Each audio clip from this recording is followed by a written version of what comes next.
ಹಾಗೂ ನನ್ನೆಲ್ಲ ಸಹೋದ್ಯೋಗಿ ಮಿತ್ರರೇ, ನಾವು ಈ ದಿನ 77ನೇ ಗಣರಾಜ್ಯ ದಿನವನ್ನ ನಮ್ಮ ಶಾಲೆಯಲ್ಲಿ ಆಚರಣೆ ಮಾಡ್ತಾ ಇದ್ದೀವಿ.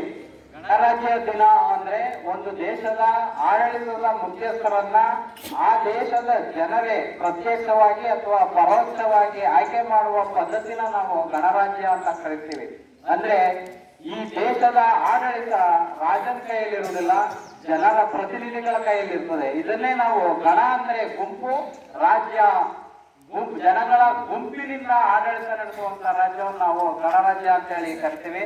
ಭಾರತ ಸಂವಿಧಾನ ಅಧಿಕೃತವಾಗಿ ಜಾರಿಗೆ ಬಂದ ದಿನವಾದ ಇಂದಿನ ದಿನನ ನಾವು ಗಣರಾಜ್ಯ ಅಂತ ಹೇಳಿ ಕರಿತಾ ಇದ್ವಿ. ಯಾಕಂದ್ರೆ ಭಾರತದ ಪ್ರಿಯಾಂಬಲ್ ಅಲ್ಲಿ ನೀವು ಹೇಳ್ತೀವಿ, ಭಾರತದ ಪ್ರಜೆಗಳಾದ ನಾವು ಭಾರತವನ್ನು ಒಂದು ಸಾರ್ವಭೌಮ ಸಮಾಜವಾದಿ ಪ್ರಜಾಸತ್ತಾತ್ಮಕ ಜಾತ್ಯತೀತ ಗಣರಾಜ್ಯವನ್ನಾಗಿ ರಚಿಸಲು ತೀರ್ಮಾನಿಸಿದ್ದೀವಿ ಅಂತ ಹೇಳಿ ನಾವು ನಮ್ಮ ಪ್ರಿಯಾಂಬಲ್ ನಲ್ಲಿ ಹೇಳ್ತೀವಿ. ಅದರ ಮೇನ್ ಕಾನ್ಸೆಪ್ಟ್ ಸಾರ್ವಭೌಮ ರಾಷ್ಟ್ರ ಮತ್ತು ಗಣರಾಜ್ಯ ರಾಷ್ಟ್ರ ಅನ್ನೋದಾಗಿರ್ತದೆ. ಹಾಗಾಗಿ ಈ ದಿನ ನಾವು ಸಂವಿಧಾನ ದಿನ ಅನ್ನೋದ್ರ ಬದಲಾಗಿ ಗಣರಾಜ್ಯ ದಿನ ಅಂತ ಹೇಳಿ ಕರಿತಾ ಇದ್ದೀವಿ. ಇದರ ಆಚರಣೆಯ ಮುಖ್ಯ ಉದ್ದೇಶ ನಿಮ್ಗೆಲ್ರಿಗೂ ಸಂವಿಧಾನದ ಮೌಲ್ಯಗಳು, ಅದರ ಆದರ್ಶಗಳು, ಆಶೋತ್ತರಗಳು ಅರ್ಥ ಆಗಬೇಕು. ಇವೆಲ್ಲ ಮುಂದಿನ ಭಾರತದ ಭವಿಷ್ಯದ ನಿರ್ಮಾತೃಗಳಾಗಿರ್ತೀರಿ. ಹಾಗಾಗಿ ನಿಮಗೆ ಈ ಸಂವಿಧಾನದ ಅರಿವು ಕಡ್ಡಾಯವಾಗಿರಬೇಕಾಗ್ತದೆ ಅನ್ನೋ ಕಾರಣಕ್ಕೋಸ್ಕರ ಈ ಒಂದು ಗಣರಾಜ್ಯ ದಿನವನ್ನ ಆಚರಣೆ ಮಾಡ್ತಾ ಇದ್ದೀವಿ. ಈ ದೇಶದ ಸಂವಿಧಾನದ ಶ್ರೇಷ್ಠತೆ ಏನು ಅನ್ನೋದು ನಿಮ್ಗೆ ಅರ್ಥ ಆಗ್ಬೇಕು. ಆಮೇಲೆ ಇವತ್ತೆಲ್ಲರೂ ಭಾರತದ ಸಂವಿಧಾನದ ಬಗ್ಗೆ ಏನು ಮಹತ್ವ ಇದೆ ಅನ್ನೋದನ್ನ ಅರ್ಥ ಮಾಡ್ಕೊಳ್ತಾ ಇದ್ದಾರೆ. ಇನ್ನೂ ಕೂಡ ತರಗತಿಗಳಲ್ಲಿ ಪಾಠ ಮಾಡುವ ಶಿಕ್ಷಕರು ಈ ಸಂವಿಧಾನದ ಮಹತ್ವ ಏನು ಅಂತ ಹೇಳ್ತಾ ಇದ್ದಾರೆ. ಜೊತೆಗೆ ನೀವು ಪ್ರತಿದಿನ ಪ್ರಿಯಾಂಬಲ್ ನ ಹೇಳ್ತಾ ಇದ್ದೀರಿ. ಪ್ರಿಯಾಂಬಲ್ ನಲ್ಲಿ ಭಾರತದ ಸಂವಿಧಾನದ ಮೂಲ ತತ್ವಗಳಾದ ಸಾಮಾಜಿಕ ನ್ಯಾಯ, ಆರ್ಥಿಕ ನ್ಯಾಯ, ಭ್ರಾತೃತ್ವ ಭಾವನೆ ಮುಂತಾದ ಪರಿಕಲ್ಪನೆಗಳನ್ನ ನೀವು ಪ್ರತಿದಿನ ಹೇಳ್ತಾ ಇದ್ದೀರಿ. ಅದನ್ನ ನೀವು ಅರ್ಥ ಮಾಡಿಕೊಂಡು ಪ್ರತಿ ದಿನದ ಜೀವನದಲ್ಲಿ ಅಳವಡಿಸಿಕೊಳ್ಬೇಕು ಅಂತ ನಾನು ಹೇಳ್ತೀನಿ. ಜೊತೆಗೆ ಈ ಸಂವಿಧಾನ ಅನ್ನೋದು ಕೇವಲ ಕಾನೂನಿನ ಸಂಗ್ರಹ ಅಲ್ಲ.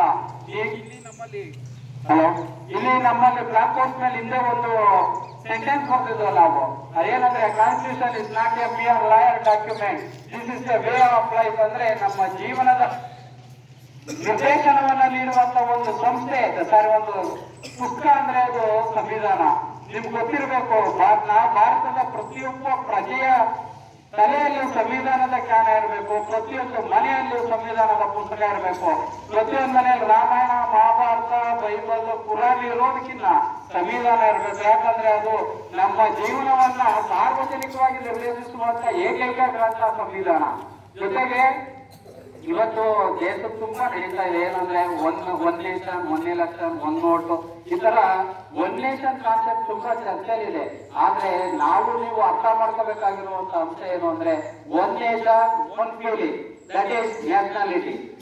ಇದು ಈ ದಿನ ನಿಮ್ಗೆಲ್ರಿಗೂ ಅರ್ಥ ಆಗ್ಬೇಕು.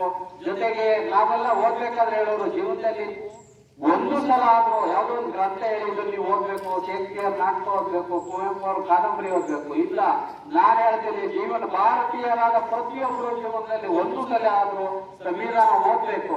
ಒಂದು ಸಲ ಪುಸ್ತಕ ತೆಗೆದು ನೋಡಿ, ನಿಮಗೆ ನಿಮ್ಮ ಜೀವನದ ಹೊಸ ಹೊಸ ಆಯಾಮಗಳು, ದಾರಿಗಳು ನಿಮ್ಗೆ ಗೊತ್ತಾಗ್ತವೆ, ಓಪನ್ ಆಗ್ತವೆ. ಇವತ್ತು ನೀವೆಲ್ಲ ಇಷ್ಟು ಮುಕ್ತವಾಗಿ ಬದುಕ್ತಾ ಇದ್ದೀರಿ. ಅದಕ್ಕೆ ಕಾರಣ ನಮ್ಮ ದೇಶ ಸ್ವತಂತ್ರ ರಾಷ್ಟ್ರ ಅನ್ನೋದು ಮುಖ್ಯನೋ.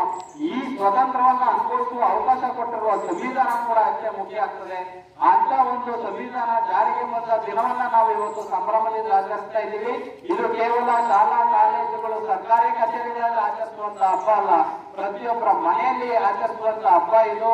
ಈ ಒಂದು ಸುದಿನ ನಿಮ್ಗೆಲ್ಲರಿಗೂ ಸಂವಿಧಾನದ ಆಶಯಗಳು, ಆಶೋತ್ತರಗಳು ಅರ್ಥ ಆಗಿ ಭಾರತದ ಭವಿಷ್ಯದ ನಿರ್ಮಾತೃಗಳಾದ ನಿಮ್ಗೆಲ್ರಿಗೂ ಈ ಸಂವಿಧಾನದ ಆಶೋತ್ತರಗಳ ಅರ್ಥ ಆಗಿ ಅದರ ನೇರವಾಗಿ ನಡೆದು ನೀವು ಮುಂದೆ ಭಾರತದ ಭವಿಷ್ಯತ್ತನ್ನ ನಿರ್ಮಾಣ ಮಾಡುವಂತವರಾಗಿ ಅಂತ ಆಶಿಸ್ತಾ ನಾನು ಮಾತು